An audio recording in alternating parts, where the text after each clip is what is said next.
Aiwa muri yeZimbabwe zvazvinyasobuda pachena kuti aiwa ZANU-PF yakaplewa yakatamba game aiwa yakanyasa kutamba date game naCHAMISA nokuti kuona kuti kunyange zvavo vari kufara vanhu veTCC kunyange vanhu veZANU-PF vari kufara kuti aiwa isu tine power rekukontrola zvinhu tine power rekukontrola politics dzemuZimbabwe sevanhu veZANU-PF asi kune mamwe political analyst anoti aiwa iri game iri kairi CHAMISA ngakatori calculator tisati tapinda munyaya yemhuri yeZimbabwe ndokuridza chibva wasubscribe wolika wotina on the bell icon tambochiona maupdates andokupa pano paZVAENDWA live ndotoona kuti maZANU-PF patriots anewo poster nhau yekubuditsa kwaJob Sikhala musungu vachiti here is proof that there is rule of law in Zimbabwe.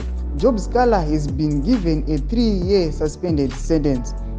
Saka vanhu veZANU-PF vachipembera kuti aiwa kunyange akane 3-year suspended sentence tisa neZANU-PF tambuditsa pane munhu anouya achipindura achiti ZANU-PF was played by CHAMISA. He knew that for the freedom of Sikhala he must remove himself from the political landscape.